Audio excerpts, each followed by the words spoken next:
ಒಂದೇ ರಾತ್ರಿ 3 ಅಂಗಡಿಗಳಿಗೆ ಖನ್ನ ರೆಡ್ ಹ್ಯಾಂಡ್ ಆಗಿ ಸಿಕ್ಕಿಬಿದ್ದ ಕಳ್ಳರು. ಅಪ್ರಾಪ್ತ ಸೇರಿ 3 ಅಂದಾರ್ ಮಾರಕಾಸ್ತ್ರಗಳು ವಶ. ಶೋಕಿಗಾಗಿ ಕಳ್ಳತನದ ಮಾರ್ಗ. ಹೌದು, ಒಂದೇ ರಾತ್ರಿಯಲ್ಲಿ 3 ಅಂಗಡಿಗಳಿಗೆ ಕನ್ನ ಹಾಕಿ ತಪ್ಪಿಸಿಕೊಳ್ಳಲು ಯತ್ನಿಸಿದಂಥ 3 ಕಳ್ಳರನ್ನ ರೆಡ್ ಹ್ಯಾಂಡ್ ಆಗಿ ಹಿಡಿಯುವಲ್ಲಿ ಹುಲಹಳ್ಳಿ ಠಾಣೆಯ ಪೊಲೀಸರು ಯಶಸ್ವಿಯಾಗಿದ್ದಾರೆ.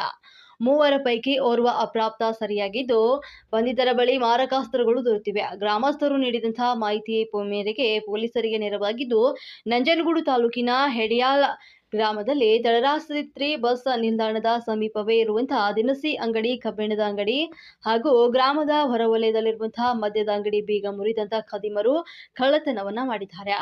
ದಿನಸಿ ಅಂಗಡಿಯಲ್ಲಿ 70,000 ನಗದು, ಕಬ್ಬಿಣದ ಅಂಗಡಿ ಬೀಗ ಮುರಿದ್ರೂ ಕೂಡ ಹಣ ದೊರಕಿಲ್ಲ.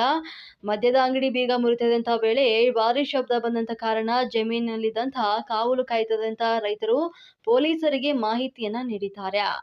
ಆಗ ಅಲರ್ಟ್ ಆದಂತಹ ಹುಲಹಳ್ಳಿ ಠಾಣೆ ಪಿಎಸ್ಐ ಚೇತನ್ ಕುಮಾರ್ ಅವರ ನೇತೃತ್ವದ ಸಿಬ್ಬಂದಿಗಳು ಗ್ರಾಮಸ್ಥರ ನೆರವಿನಿಂದಾಗಿ ಸುತ್ತುವರೆದು 3 ಖದೀಮರನ್ನ ಸೆರೆ ಹಿಡಿದಿದ್ದಾರೆ.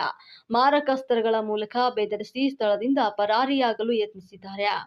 ಸಿನಿಮೆಯ ಶೈಲಿಯಲ್ಲಿ ಪಿಎಸ್ಐ ಚೇತನ್ ಕುಮಾರ್ ಮತ್ತೆ ಸಿಬ್ಬಂದಿಗಳು ರೈತರ ಜೊತೆಗೂಡಿ ಬೆನ್ನತ್ತಿ 3 ಖದೀಮರನ್ನ ಸೆರೆ ಹಿಡಿಯುವಲ್ಲಿ ಯಶಸ್ವಿಯಾಗಿದ್ದಾರೆ.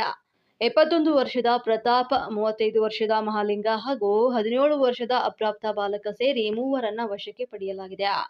ಶೋಕಿಗಾಗಿ ಕಳ್ಳತನ ಮಾರ್ಗ